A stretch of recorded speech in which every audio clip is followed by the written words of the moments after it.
Entonces, un domingo más en Seminarios Espirituales. Le damos la bienvenida a todas las personas que se suman por Zoom, que se suman por YouTube y que luego lo verán repetido por YouTube. Estamos muy felices el día de hoy de poder recibir al doctor Mario Sabán. Es realmente un honor poder estar aquí después de casi 2 años, un poco más de 2 años que empezamos este camino, y obviamente que veíamos a Mario en charlas en YouTube, después lo pudimos conocer más de cerca gracias a Marisa, y hoy día estamos aquí, Mario.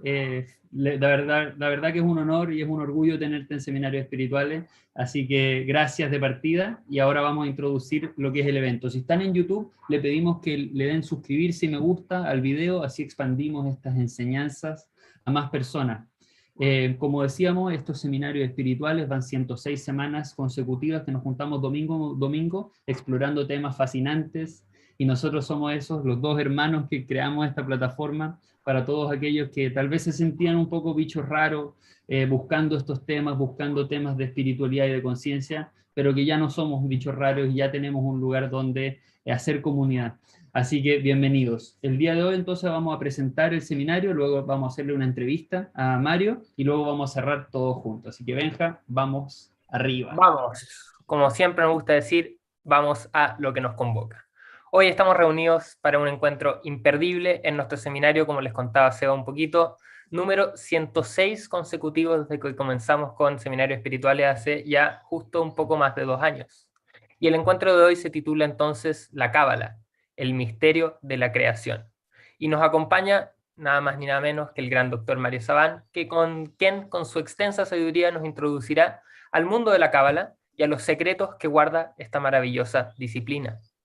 A modo de introducción y a resumidas cuentas, la verdad, podemos decir que la Cábala es la rama mística dentro del compendio de sabiduría judía y es una disciplina profunda que presenta una cosmovisión muy especial sobre el mundo, el universo, la creación, Dios, el origen, los ángeles, por ejemplo, incluso la psicología humana, entre muchos otros temas. En otras palabras, podemos decir que la Cábala es una serie de enseñanzas que buscan explicar la relación entre el Dios eterno, también conocido como este Ein Sof, que del hebreo literalmente se traduce como sin fin o sin límites, y el universo finito, que es la creación de Dios y es del cual los seres humanos somos parte.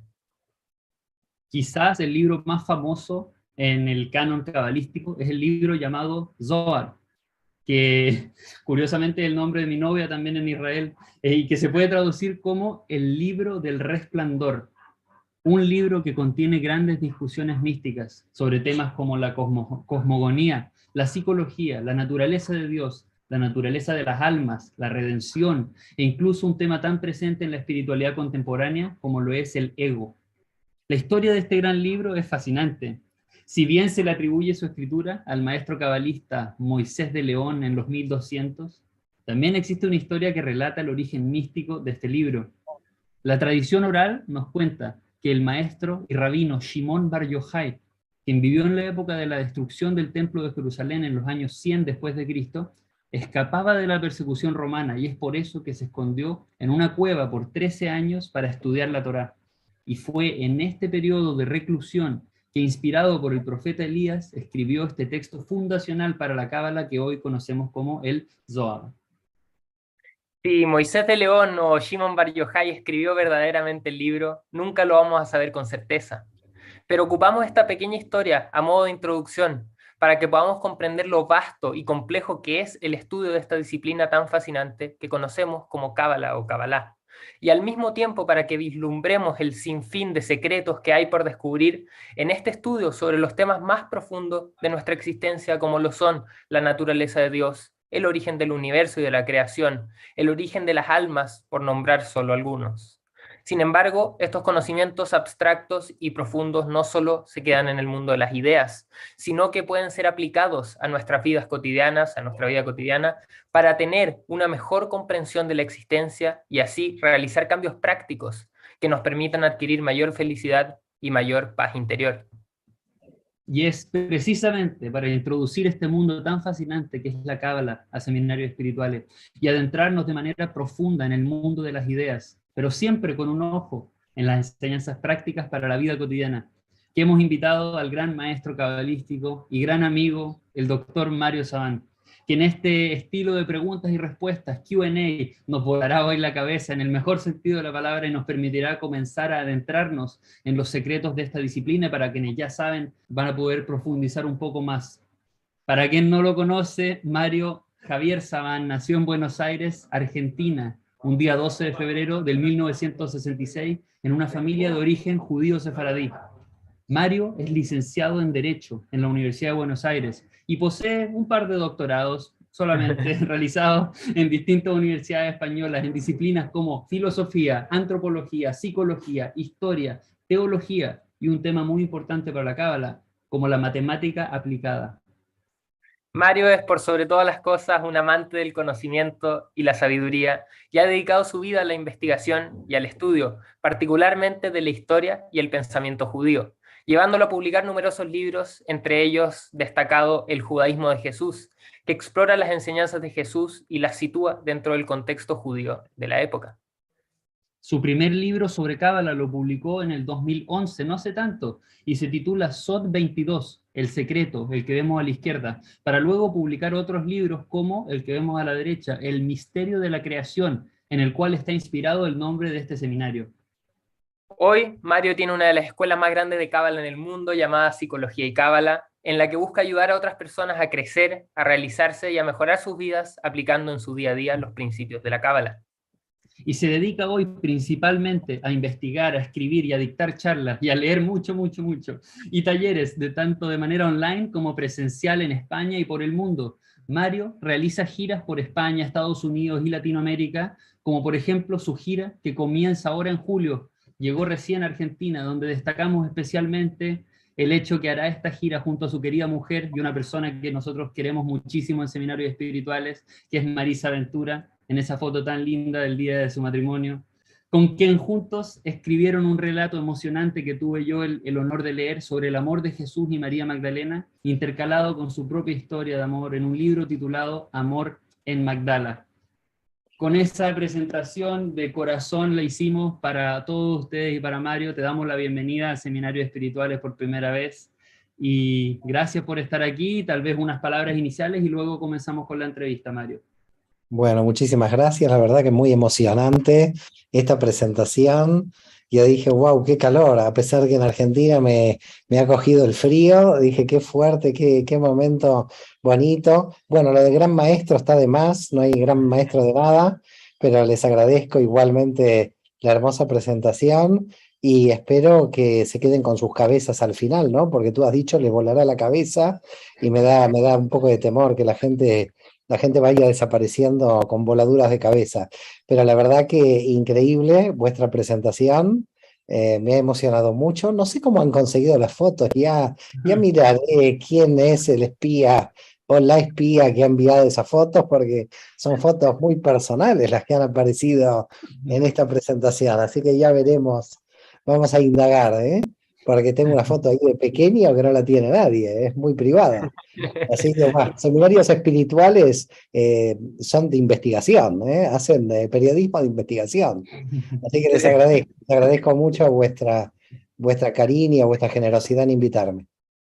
Así que si no funciona nuestra carrera como seminarios espirituales, nos podemos dedicar al periodismo investigativo ahí. Mario, muchas gracias por estar con nosotros. Nosotros no nos conocemos, o sea, con Seba yo sé que han hablado harto. Yo soy Benja, la otra parte, el otro hermano. Seguro has escuchado hablar algo de mí. Así que te doy la bienvenida oficial y me gustaría que partiéramos esta como pregunta y respuesta, entrevista, como se llame, desde lo más básico, desde lo más grandes rasgos. Ahí nosotros nombramos unas cosas, pero en palabras, ¿qué es la Cábala?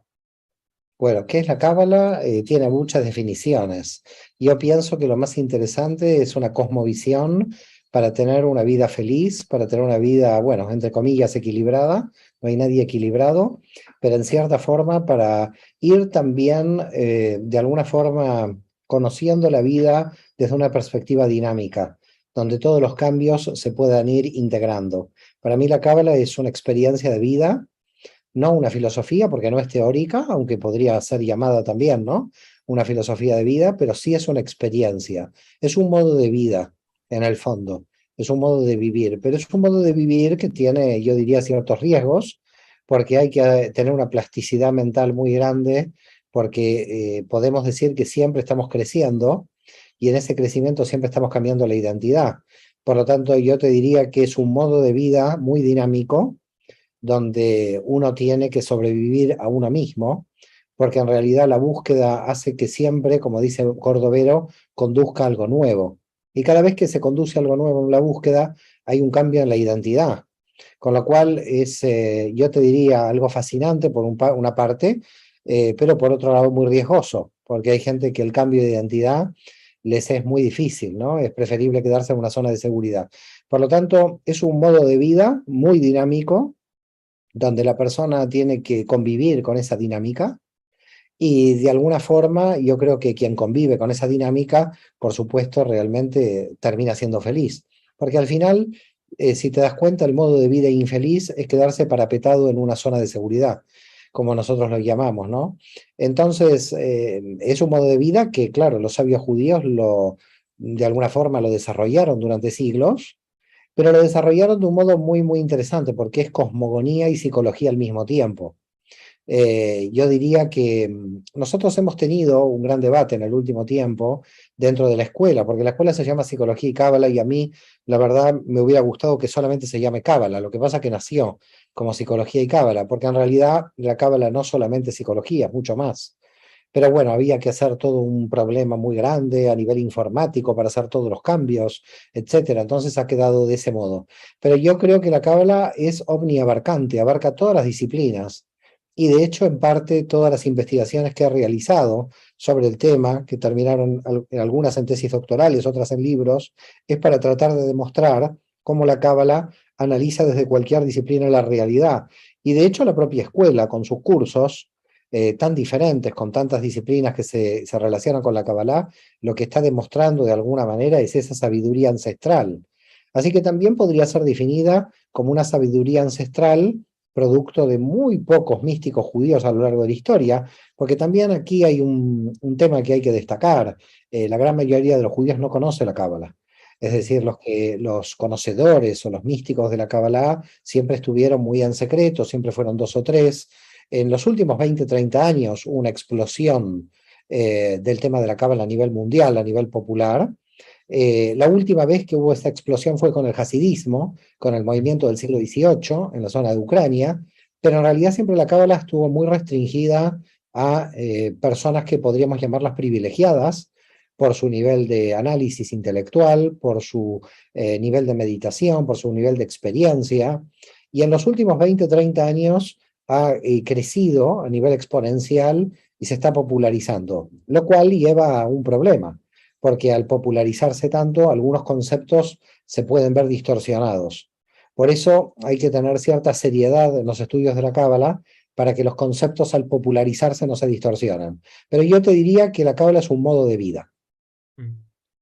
Muchas gracias, Mario. Justo te iba a preguntar de eso, que nosotros también, al igual que tú, crecimos en una familia judía donde yo me acuerdo de chico, siempre se habla que la cábala como que estaba ahí, porque es parte de la filosofía y sabiduría judía, pero siempre se decía que estaba reservada solo para hombres de más de 40 años que estuvieran casados. Entonces, ese era, para mí siempre fue eso como lo que tenía en mi mente respecto al estudio de la cábala, y por eso siempre fue como algo como que no se podía tocar en el fondo.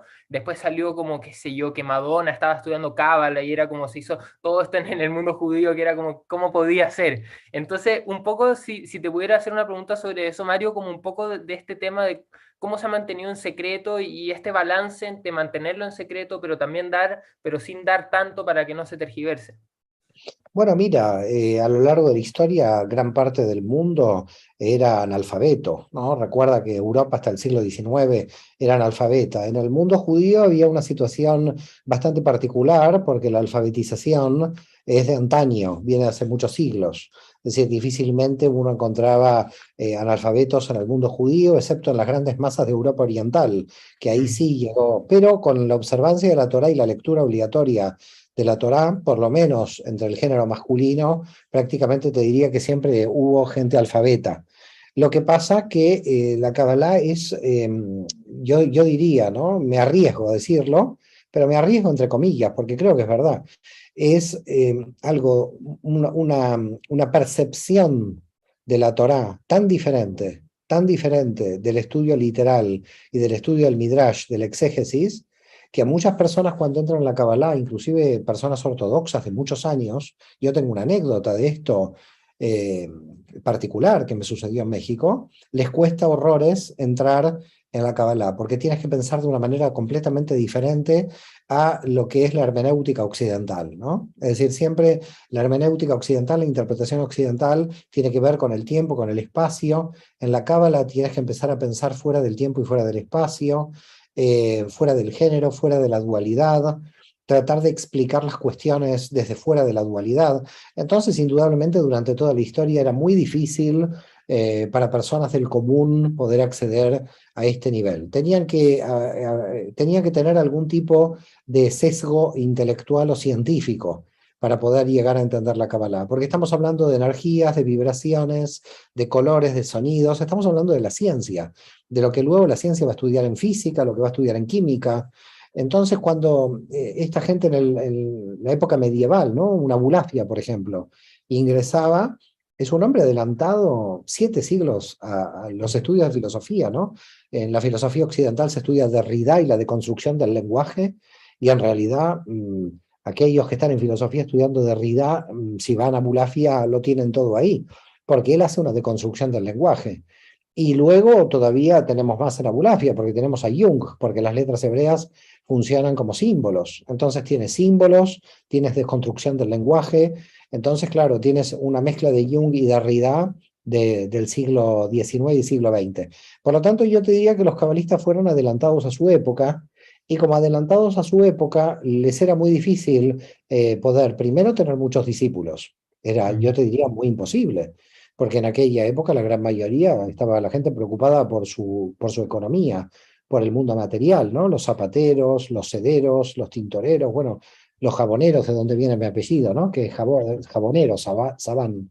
Entonces, la gente estaba ocupada en otras cosas, difícilmente se podía ocupar exclusivamente del tema intelectual. En el mundo católico estaban los monasterios, donde en los monasterios habían centros culturales muy interesantes, se desarrollaron centros de cultura muy interesantes, y en el campo judío lo que sería el prototipo del monasterio era el cabalista, con la diferencia que al cabalista se le obligaba culturalmente, entre comillas, a casarse y tener hijos.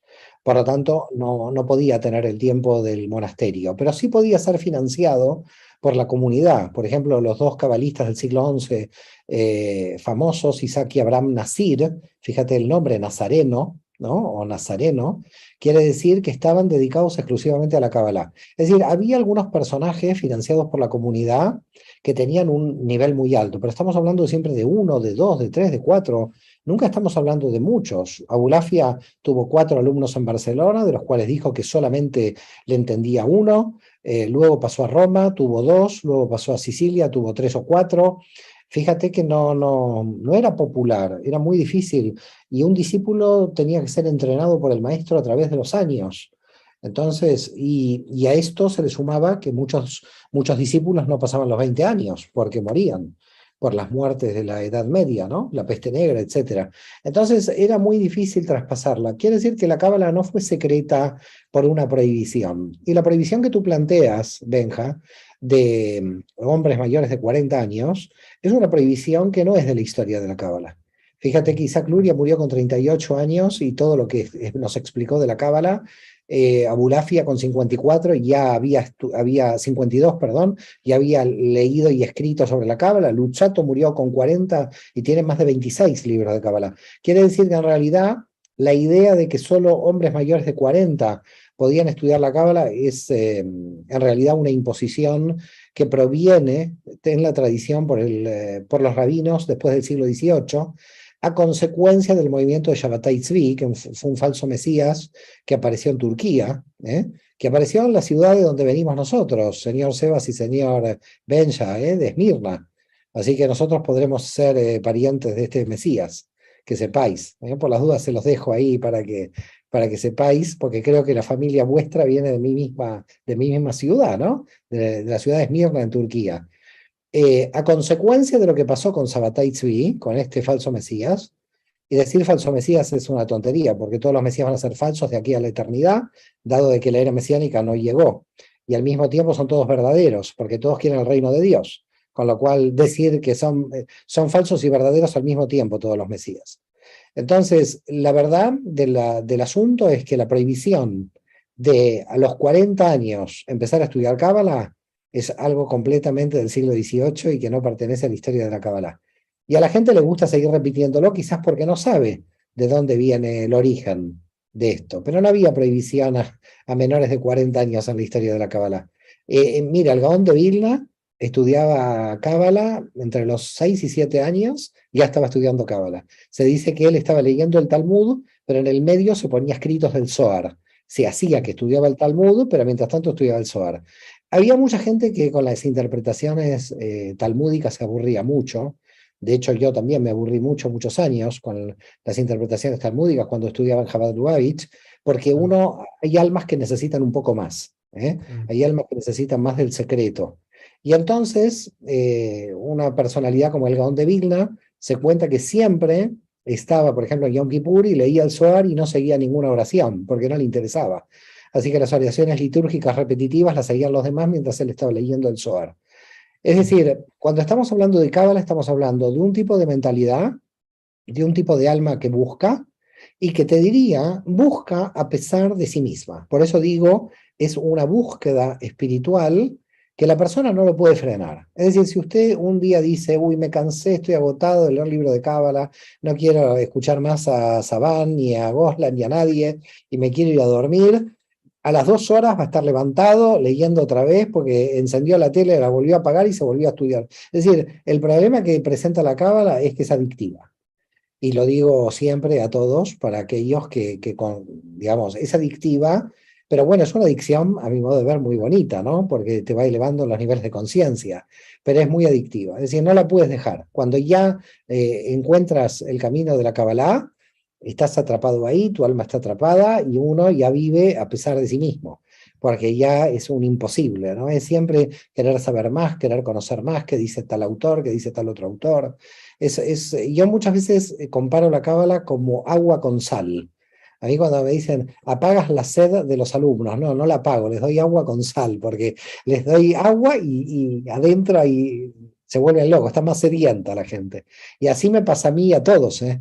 Así que es una cuestión bastante interesante, ¿no? Esta sal es la que hace que nosotros querramos seguir elevándonos. Así que hoy, después del siglo XX, gracias a Abdalá Sulam, al gran rabino Ashlag, el gran cabalista, que dijo, todas las mujeres, los niños y la gente no judía pueden estudiar Kabbalah, y él abrió las puertas de la Kabbalah en la década del 30, y gracias a él hoy tenemos una expansión muy grande para todos. Dijo, cuando las fuentes de la Kabbalah, decía el Baal Shem Tov, estén en todo el planeta, ¿no? Entonces tenía que llegar ese momento y una autoridad lo tenía que proclamar. Así que lo de hombres mayores de 40, una tradición arraigada fuerte desde el siglo XVIII, se terminó en 1930 con el Bala Sulam. Y Mario, yo creo que lo has explicado un poco, pero si pudieras profundizar, ¿qué de la Cábala crees que hace que haya sido tan difícil para estos maestros tener discípulos, hartos discípulos y discípulos, como me gustó esa historia, tengo 5, pero solo uno me entiende? Básicamente, Abulafia dice que uno llega hasta el límite de su propia mente. Es decir, lo que plantea la Kabbalah es que no te pone un límite anticipatorio, no te da un dogma, tú tienes que creer esto y a partir de aquí no piensas más. La Cábala te dice, bueno, tú sigues estudiando, conociendo, y uno llega al límite de su propia posibilidad. Lo que pasa es que justamente es ahí donde aparece el deseo tan grande, ¿no? Llegar al límite. Y no todos tenían esta posibilidad, ¿no? De llegar a ese límite, no todos estaban con esa capacidad. Y yo creo que también tiene que haber algún don, algo heredado. Ahora, ¿todos pueden estudiar la Cábala? Sí. ¿Todos la pueden aplicar? Sí. No es necesario llegar a la complejidad tan alta que tiene la Kabbalah, porque se tiene que aplicar en la vida diaria. Es decir, si no se aplica en la vida cotidiana, esa mística, en realidad toda esa complejidad intelectual puede ser peligrosa, porque puede quedar solamente como teoría. Entonces hay que tener mucho cuidado de que la gente, como decía un antiguo alumno mío, se vuelva cabalólogo y no cabalista, en el sentido de que hay gente que sabe mucho de espiritualidad, y a la hora de verlo en acción, ¿no? Sí, yo tuve hace muchos años una reunión con una persona del mundo espiritual que trató muy mal al camarero, entonces yo dije, bueno, andamos muy mal, espero que nunca me pase esto a mí, ¿no? Porque claro, si tú tienes una teoría espiritual muy elevada, pero luego en la práctica tienes un problema de acción, ¿no? De refinamiento en la acción, bueno, yo no concibo la espiritualidad sin la acción en la materia y sin una transformación personal. Así que te diría que actualmente hay muchísima gente que está estudiando y que está cambiando su vida, porque ese cambio de percepción hace que cambie prácticamente su modo de vivir. Y esto es lo que estamos viendo. Esto es algo muy positivo, ¿no? Porque de alguna manera el mal está transmutando. Estamos transmutando el mal, que es al final uno de los objetivos de la espiritualidad, si no el principal. Mario, ¿nos podrías explicar ese concepto del cambio de percepción que cambia tu realidad? Bueno, el concepto de cambio de percepción parece fácil y no es fácil. Primero que todo, uno lo puede proclamar, pero aunque uno lo proclame, no funciona tan fácil, porque es el concepto de dualidad. Y el concepto de dualidad tiene un problema porque parte del problema del yo. Es decir, ¿qué quiere decir? El yo es el que se define en contornos que son muy complicados de explicar, pero lo voy a intentar explicar para los que nos están escuchando. Nosotros tenemos un número que es un número muy misterioso, que es el cero. El número cero no es nada y lo es todo. Y el cero es el que produce el vacío. Es decir, el cero tiene contornos por el cual nosotros lo denominamos cero. Si no tuviera contornos, sería otra cosa, pero no cero, sería cualquier figura. Quiere decir que el cero delimita la finitud. Entonces el cero, a pesar de que la gente diga que no vale nada, yo te diría que vale todo. Porque la finitud de alguna manera se puede catalogar, conceptualizar a través de la definición de algo. Y el cero es lo que define lo primero. Fíjate que Keter es un vacío, la dimensión más alta del árbol de la vida, que es como un gran cero, donde estamos definiéndonos frente a la Ein Sof. Entonces, ¿dónde tenemos que primero cambiar la percepción? Tenemos que cambiar la percepción de que el vacío es algo muy interesante, muy importante y muy positivo. Porque gracias al vacío tenemos deseo. ¿Y esto por qué lo digo? Porque hay mucha gente que en el mundo dual el vacío le tiene miedo, porque nosotros en Occidente, sobre todo, hemos intentado llenar el vacío. Y hemos intentado llenar el vacío de modo que estamos desesperados por llenar el vacío con cosas, o con personas también. A veces también la gente quiere llenar el vacío también con personas. Y ese vacío es una gran oportunidad. Así que el primer cambio de percepción, yo te diría, sería la percepción del cero, la percepción del vacío. Y entender que el vacío es la gran oportunidad para el desarrollo del deseo. Es decir, todo deseo es deseo de ser llenado, pero uno no está lleno. Y ahora, ¿de qué uno se va a llenar? Y aquí es la gran pregunta. Porque el llenado exterior no llega a llenarnos por completo. Entonces, primero, la naturaleza del vacío no es negativa, la naturaleza del vacío es positiva. El universo prácticamente está vacío. Y en consecuencia, ese universo que permanentemente se está expandiendo es que se expande el cero, que se expande el vacío. Y por lo tanto, que se expande el deseo. Dicho esto, el primer punto es, todo vacío es algo muy interesante. Cuando la gente se acerca y me dice, me siento muy vacía, ¿qué voy a hacer de mi vida? Le digo, usted tiene que estar feliz, tiene que estar bailando la conga. Porque si usted se siente vacía, es que tiene un deseo muy grande. Pero nosotros entendemos el vacío siempre de manera muy, muy negativa. Así que primero hay que cambiar la percepción del vacío. Segundo, hay que ver con qué nos llenamos. ¿Ok? Porque uno se puede llenar de cualquier cosa o se puede llenar de elementos nutrientes. ¿Ok? Entonces hay que ver con qué se está llenando, así como lo que lo hace el cuerpo, ¿no? Entonces el alma hay que ver de qué se está llenando, de qué tipo de literatura se está llenando, de qué tipo de experiencia se está llenando y cómo toda esa experiencia puede transformarme, cómo la puedo poner en conciencia, que es Dat. Dat es otro elemento que justamente, fíjate qué interesante, que en la Cábala, Dat, la conciencia, se la sitúa dentro del vacío, en el árbol de la vida. ¿Por qué? Porque es con lo único que nos podemos llenar. Quiere decir que, ¿con qué nos podemos llenar? Con el aprendizaje continuo. Es decir, no te puedes llenar con autos, con casas. Sí, si quieres, inténtalo, pero verás que al 10º auto te quieres pegar un tiro. Con lo cual, la cuestión central es que Dat es mi crecimiento personal. Ese es el segundo. Pero el tercero, que para mí también es muy importante, es que mi crecimiento personal tiene que llevarme a la destrucción del yo. Es decir, mi crecimiento personal no tiene que seguir fortaleciendo al yo en forma permanente, porque esto lo ha hecho la psicología, le ha salido muy bien, pero llega un momento después de 10 años que la persona sigue en bucle. Y la persona es ¿por qué sigue en bucle?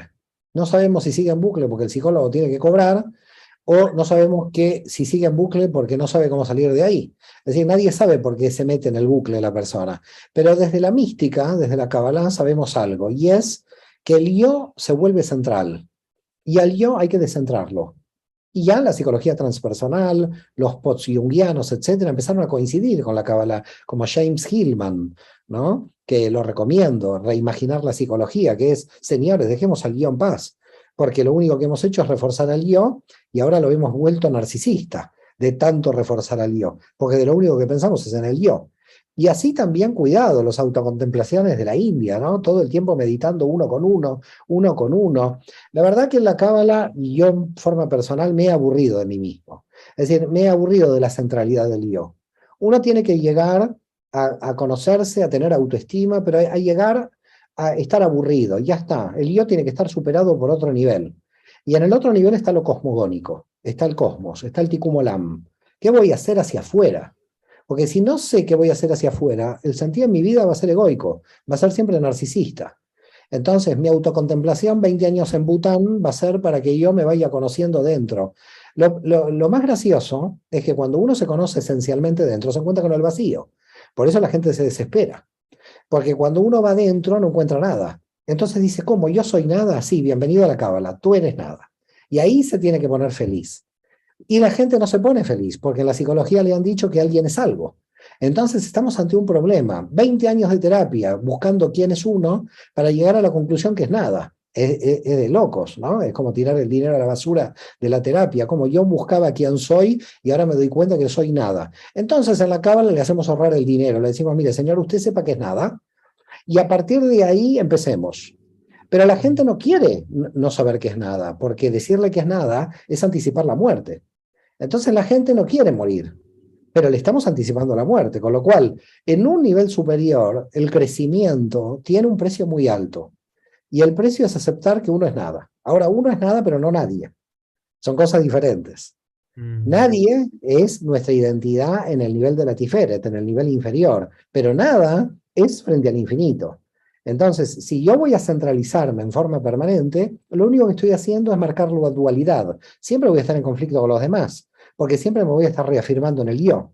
Por lo tanto, cada vez que me reafirmo en el yo, voy a crear más dualidad y cada vez voy a ser más conflictivo. Entonces, ¿por qué aumentan los conflictos? Porque en realidad le estamos dando demasiada autonomía al yo, le estamos dando mucha importancia al yo. Claro, alguien que viene de baja autoestima porque papá y mamá le miraron mal en su infancia, lo único que quiere hacer toda la vida es elevar el yo. Pero señores, el sentido de la vida tiene que estar más allá de papá y mamá. Es decir, tenemos que superar en un punto lo que hizo papá y mamá con nosotros para ser nosotros mismos, no ser solamente un condicionante de papá y mamá. Por lo tanto, hay un nivel de descentralización del yo donde el propio yo encuentra su propia muerte simbólica. Yo diría que hasta literal, no simbólica. Yo diría que en cierto modo hasta literal. Es la propia muerte. Y fíjate lo curioso, ¿no? Los cabalistas dicen, para aumentar la humildad, uno tiene que ir al cementerio y tiene que mirar el universo.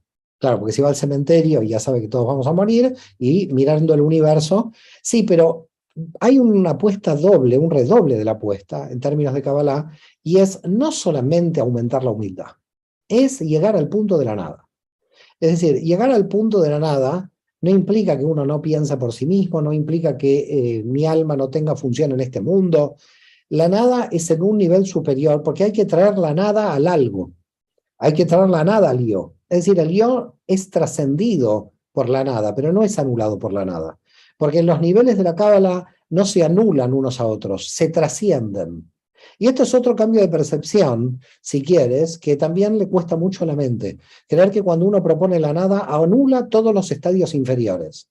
No se anula nunca nada en la Cábala. Los estadios inferiores siguen operativos. El ego bueno sigue operativo, el yo sigue operativo. Cuando digo nada, es verme en un nivel superior, que es no verme, y traer la nada al yo.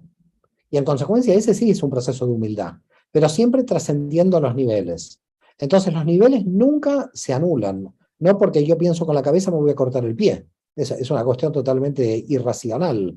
Pero ¿qué hace mucha gente en la espiritualidad? Como yo ya tengo mucha cabeza, me voy a cortar los pies, porque no los necesito más. ¿Qué tontería es esta? No necesito ni los pies, ni las piernas, ni el corazón, ni los brazos, porque ahora yo ya llegué. No se pueden anular los niveles inferiores. Y si algo tiene fuerte la Kabbalah es esto también. Nunca se anula ningún nivel. Estamos bailando, operando en todos los niveles como en una sinfonía musical. Estamos operando en una sinfonía. No es porque llegué al sol que el do quedó anulado. No, necesito el do para crear un concierto. Necesito do, fa, sol, los necesito a todos. Por lo tanto, no existe inferior y superior en términos de inferioridad y de superioridad. Existen diferencias solamente para contemplar en el tiempo y en el espacio las variables del infinito. Y entonces nada es no importante. Todo es importante si podemos aprender de esto. Gracias, Mario. Tengo unas preguntas, tal vez mi mente iba a otras preguntas, pero aprovechando que es el primer seminario aquí en Seminarios Espirituales y te veo haciendo este movimiento varias veces, ¿nos podrías, si yo pongo en pantalla el árbol de la vida, ¿nos podrías hacer una explicación bien resumida, entendiendo que en tu escuela hay un curso bien largo, pero para entender y situarnos en este movimiento que haces bastante? Muy bien, muy bien. Mira, el punto central es, fíjate, arriba del árbol de la vida, la dimensión de Keter, y abajo de todo la dimensión de Malhut. Aunque antes de llegar a Malhut tenemos Yesod, ¿no? Abajo. A mí me gustaría ir a la línea central, porque la línea central en realidad es la apertura de Keter, es un agujero dentro del infinito que se produce en Keter, porque Keter puede ser denominado el primer agujero dentro del infinito. Y esa línea, que nosotros la estamos marcando muy bien con rojo, línea central, en realidad es un cono donde va bajando energía. Digo un cono porque Keter tiene una expansión mucho más grande que Malhut, por supuesto mucho más grande que Yesod. Entonces, ¿qué sería la Tiferet? La Tiferet sería el mismo vacío de Keter, pero en un nivel de contracción inferior, Yesod, el mismo vacío de Keter, pero más inferior hasta Malhut. Entonces, en la línea media alguien se tiene que imaginar como un cono, donde este cono está penetrando dentro del universo y hay vacío en todos los niveles, pero vacíos cada vez más pequeños, ¿no? Vacíos de autocontracción. Ahora, ¿por qué aparecen los laterales? Los laterales aparecen porque ese cono tiene dos variables. El lateral derecho, Jochma, Gesed, Netzach, ese lateral, que lo llamamos masculino, tiene que ver con el sistema de expansión. Y el lateral femenino, Binage Buraod, tiene que ver con el sistema de restricción. Esto es como una especie de pulmón, el alma humana, donde nosotros tenemos expansión en el lado derecho y restricción en el lado izquierdo.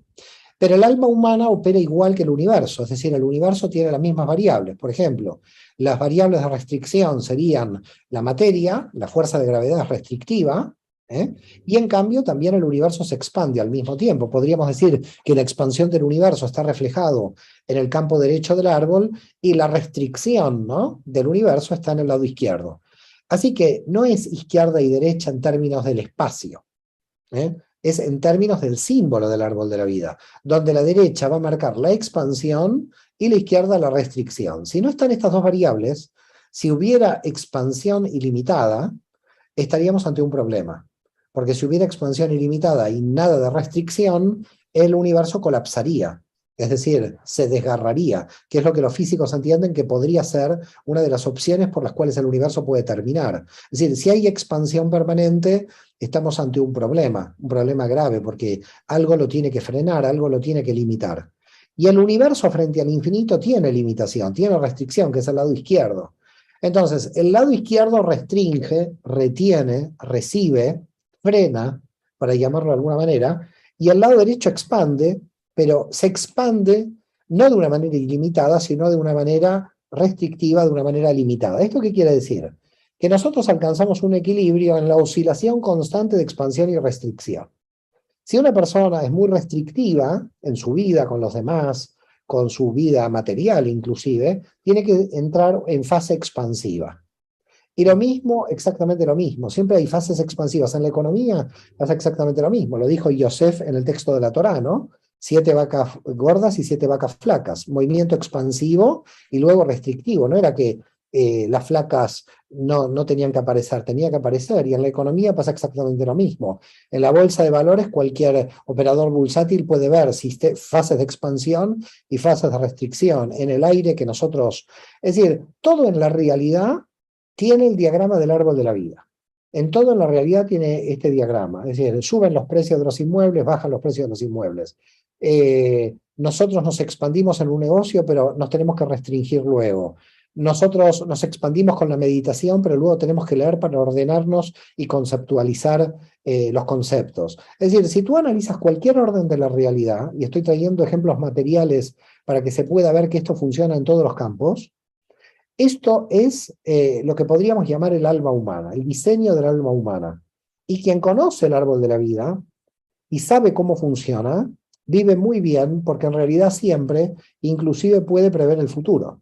¿Por qué? Porque se ve en qué fase se encuentra. Si uno sabe que está en la fase expansiva, sabe que tiene que empezar a llegar a la fase de restricción.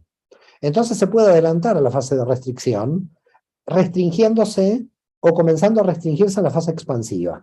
Y lo mismo pasa al revés, en la fase de restricción va a comenzar la expansión y uno tiene. Entonces, uno un poco con el árbol de la vida vive en el futuro en la Cábala, porque puede anticipar el movimiento. Se puede anticipar el movimiento, porque lo que se mueve hoy es lo revelado, pero lo que se mueve en realidad hoy es lo oculto. Entonces la gente en general cree que lo que se está moviendo hoy es lo revelado. Sí, lo revelado uno lo ve revelado, lo ve en la superficie. Pero lo que se está moviendo realmente es la información en lo oculto. Entonces, yo veo un árbol y veo que se está revelando la información del árbol. Pero lo que está pasando por la información del árbol es que va a aparecer una nueva rama en algún momento dentro del árbol y esta es una información oculta que todavía no la veo. Pero si me meto dentro del árbol, la veo. Es decir, que lo oculto, si yo profundizo en lo oculto, puedo ver esa información. Entonces, lo que nosotros llamamos ver el futuro, que parece como arte de magia y no es ninguna magia, es en realidad poder ir a lo oculto de los procesos para mirar los procesos cómo están operativos dentro del propio proceso.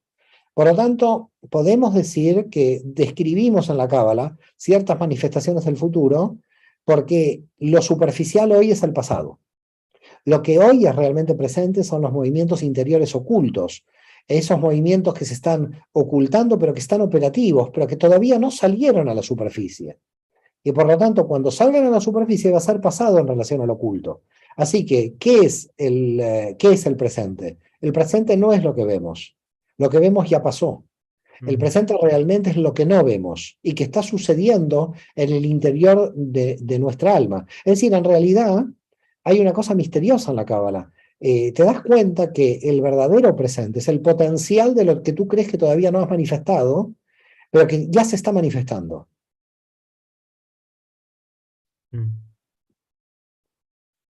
Justo me está comiendo una uva. Mario, una de las frases más famosas, ver para creer. ¿Cómo podemos desmenuzar esa frase desde la Cábala? En realidad, esa frase de ver para creer es una frase compleja, porque en realidad yo creo que justamente en la Cábala es no ver para creer. Es decir, no es ver para creer. Ver para creer es muy científico, racionalista y muy superficial. Yo creo que nosotros vemos lo que todavía es invisible y que durante muchos siglos seguirá siendo invisible. Es decir, nosotros vemos la amistad, es algo invisible, pero la vemos. Nosotros podemos ver las clipot de la envidia, del odio, que puede ser que sea invisible, pero también las vemos. Nosotros vemos muchas cosas invisibles. Con lo cual, el ver para creer, yo lo pondría en cuarentena, porque eso nos llevaría a la superficie. Yo no necesito ver para creer. Ahora, creer también habría que anularlo, porque las creencias se han analizado de un modo muy, muy contrarias a la esencia de la Cábala. Yo creo que es no ver para confiar, porque la creencia es emuná en hebreo, que es confianza, y pienso que yo confío en las fuerzas invisibles. Entonces confío en las fuerzas invisibles. Yo nunca vi al átomo, pero confío que está ahí el átomo. Es decir, nunca vi los fotones, pero confío en la energía de los fotones. No vi la amistad, pero lo termino viendo, porque confío en esa energía. Entonces, hay energías invisibles, que son el fundamento de la realidad. Entonces, ver para creer, yo lo cambiaría todo. Esta frase me chirría, me da miedo. Yo pondría no ver para confiar. Lo que pasa es que, en realidad, no ver es ver en otro modo, ¿no? En otro nivel. Es decir, poder captar lo invisible es ver en otro nivel.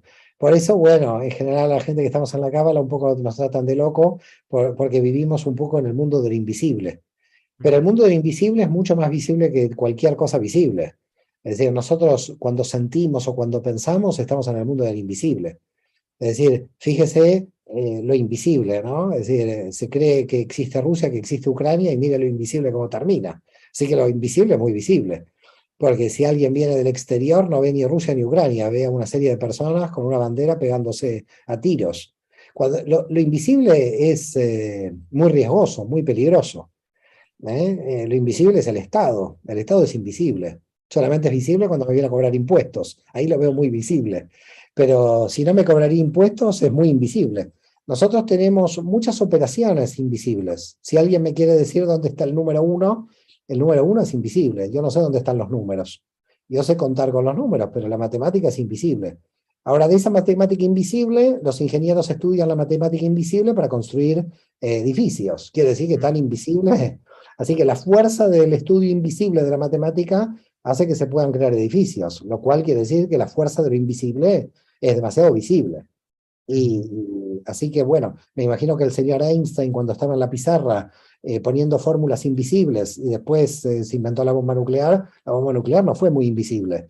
Pero ¿qué surgió? De ecuaciones matemáticas o físicas que estaban en una pizarra. Por lo tanto, hay que tener mucho cuidado con lo invisible. Yo creo en lo invisible o confío en lo invisible. Lo visible es lo que nosotros revelamos en la superficie, pero en algún momento fue invisible. Por supuesto fue invisible para nosotros por nuestras limitaciones, porque para la totalidad del universo todo lo invisible para nosotros es visible. Nosotros somos los creadores del secreto por nuestras propias limitaciones. En el universo no hay ningún secreto. No hay ningún secreto que descubrir en el universo, está todo revelado. El problema de lo que está secreto es porque nosotros tenemos limitaciones que nos limitan para poder descubrirlo. En consecuencia, no existe nada secreto en el universo, todo está revelado. El único problema es que nuestras limitaciones crean el secreto. Mario, bueno, buenísimo. Tú eres de los pocos cabalistas, se podría decir, que se atreve a hablar de una figura tan importante en la historia como lo es el Maestro Jesús. Entonces, te quería hacer como la pregunta es en el fondo, ¿cómo cabe Jesús y dónde cabe dentro de la cosmovisión de la Cábala? Yo creo que en la Cábala se puede hablar de todo. Quien secciona partes de la totalidad, lo que está haciendo es idolatría.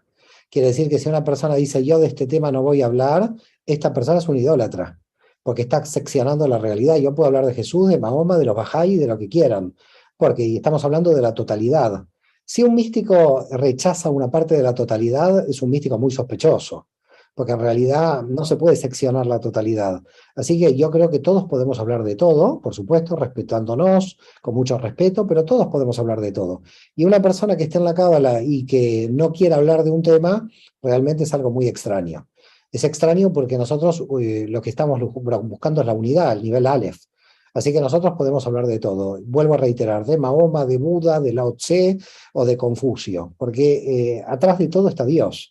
Por lo tanto, si atrás de todo está Dios, yo no puedo seccionar las partes que no me gustan de la realidad por mi teología. Por eso yo muchas veces digo que toda teología es idolátrica. Así que todo teólogo que no quiere hablar de un tema es un idólatra.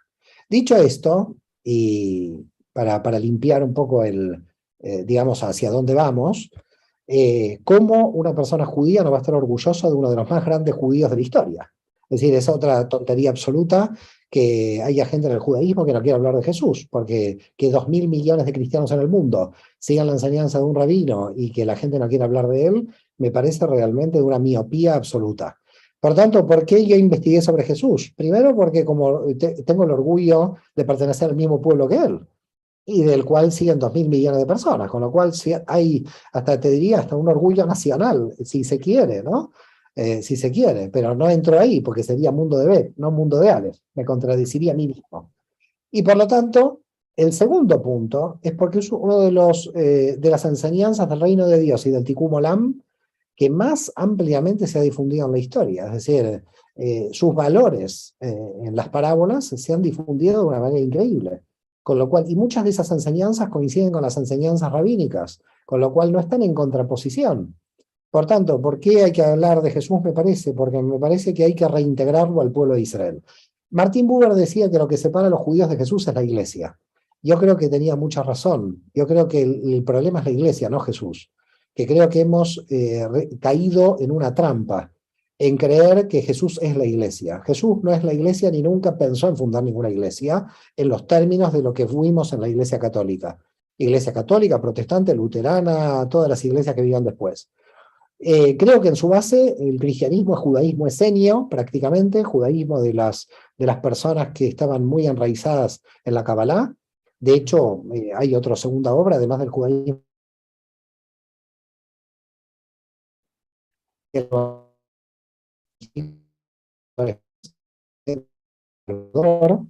Kenneth Menjivar y Ethel Curcios, y con ellos hemos investigado indudablemente Mario, se cortó el audio cuando dijiste hay una segunda hora, así que nos perdimos toda esa parte. Bueno, ¿Dijiste hay una hay una segunda? segunda obra, ¿me oyen ahora?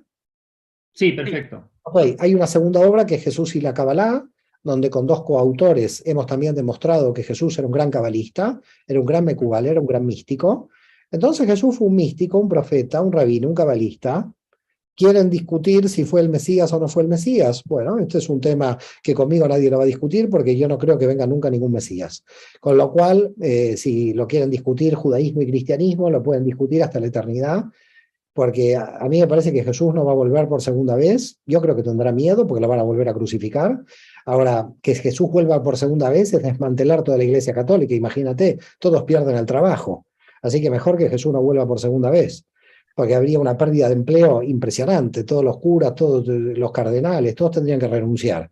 Por lo tanto, que vuelva por Jesús por segunda vez lo veo difícil, y que vuelva al Mesías judío lo veo difícil porque se le critica tanto a cada Mesías que aparece que lo veo imposible. Por lo tanto, yo pienso, como Abraham Abulafia, que el Mesías está en cada alma, está en nuestro interior, y que hay que ser nosotros el Mesías. Nosotros tenemos que construir la era mesiánica y no esperar que alguien de fuera me venga a salvar. Es decir, yo creo que estamos siempre esperando una salvación exterior, ¿no? Que venga el Mesías, que venga la identidad, que venga Buda. Aquí no va a venir nadie si nosotros no nos ponemos a trabajar. Creo que ahí está el tema, ¿no? Nosotros no tenemos que esperar que venga alguien a salvarnos. Esa salvación es muy de San Pablo, que a mí me gusta, pero es una salvación muy exterior. Es la salvación de los sacrificios en el templo de Jerusalén. Me voy a salvar de mis pecados porque voy al templo a sacrificar, o me voy a salvar de mis pecados y creo que una persona en la cruz murió por mis pecados. Yo no creo que un animal sacrificado en el templo me va a salvar, y no creo que un pobre rabino colgando en la cruz tampoco me haya salvado. Yo creo que somos nosotros, cada una de nuestras almas, las que tenemos que hacer un proceso de redención. Entonces quizá en vez de Mesías se podría decir que es conciencia mesiánica. Por supuesto, todos los falsos mesías son verdaderos, por eso lo dije al principio, porque todos lo que quisieron es aumentar la conciencia mesiánica. Es decir, Jesús es falso y verdadero al mismo tiempo, todos son falsos y verdaderos al mismo tiempo, porque son verdaderos en la medida en que quisieron elevar la conciencia mesiánica. Y son falsos porque no lo lograron. Entonces, como no lo logra nadie, mejor que lo logremos cada uno de nosotros. Nuestra responsabilidad no puede ser enviada hacia el exterior. Vuelvo a reiterar, la gente siempre quiere creer en un gurú. Cuidado, ¿no? La gente cree muchas cosas hacia el exterior. Voy a decir los nombres de Dios, me voy a salvar. También la cábala está siendo utilizada como salvación exterior, no como un cambio interior. Hay gente que dice, voy a nombrar tal arcángel porque el arcángel me va a salvar. Señor, ¿pero qué está haciendo? El arcángel no lo va a salvar si en su interior, su árbol de la vida no cambia, no hace un ticún personal. Estamos muy acostumbrados a que nos salven de fuera, y yo particularmente me he cansado de que alguien me salve de afuera. Yo creo que ha llegado la hora de salvarnos a nosotros mismos, porque de afuera, cada vez que viene alguien lo crucificamos, así que no tiene sentido que alguien nos salve de afuera. Mejor intentemos salvarnos nosotros mismos. Entonces pienso que la salvación mesiánica está en cada uno de nosotros. Y era mesiánicas, que se habla mucho en el judaísmo de que va a venir el día que... La era mesiánica tiene una paradoja. Dice Eleazar de Worms, el gran cabalista de Alemania, que el que estudia cábala vive en la era mesiánica. Entonces acá tenemos un pequeño problema, porque cuando alguien me pregunta, ¿llegó la era mesiánica? Para algunos sí, para algunos no. La era mesiánica no es un cambio en las condiciones generales, es un cambio en la conciencia individual. Por eso Eleazar de Worms decía esto, que cuando uno cambia su conciencia, llegó la era mesiánica. Por ese motivo, fíjate que la gente que sigue a Nachman de Bratslav tiene una kipá blanca, no sé si los han visto, a los de Bratslav, porque ellos se sienten que ya están en la era mesiánica. Básicamente podemos decir que quien cambió el nivel de conciencia está viviendo el reino de Dios, está en el Tikkun Olam, y el que no la cambió, no. Como hay mucha gente que no la cambió y poca gente que cambió su nivel de conciencia, para eso tenemos que tener la ley. Entonces, no hablo solamente de la Torá, hablo de cualquier ley en cualquier lugar del mundo. Es decir, si una persona en Chile, en Uruguay, en donde sea, te roba, tiene que haber un juez, tiene que haber un policía.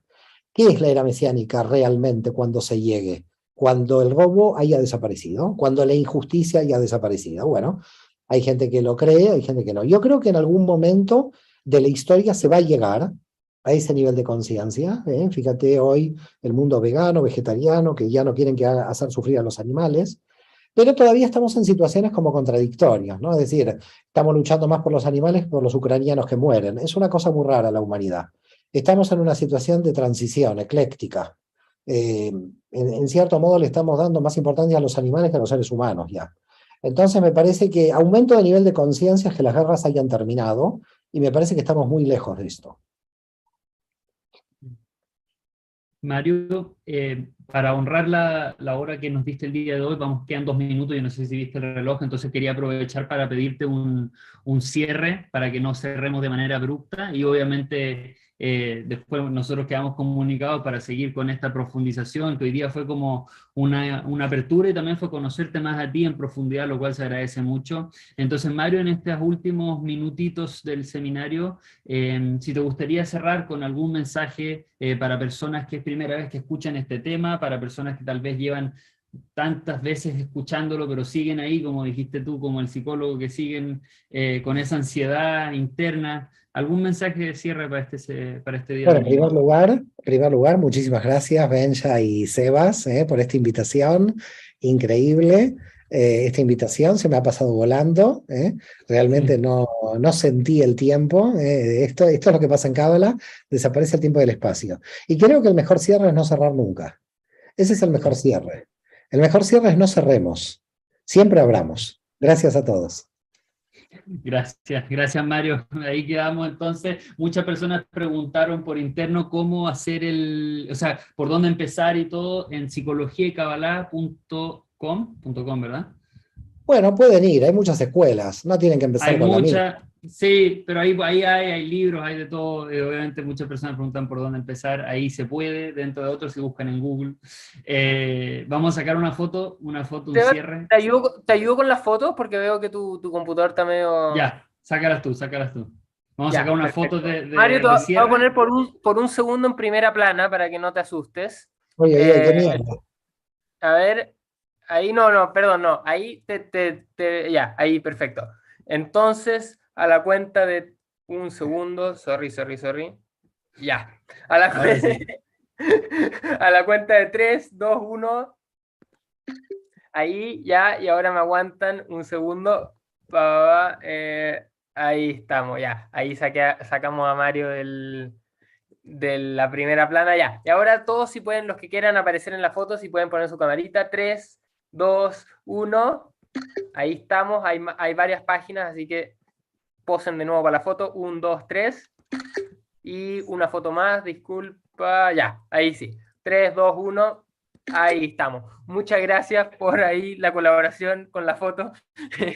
Gracias, Mario. Activamos los audios para que nos despidamos de Mario. Pueden activar los audios. Muchas gracias. Gracias.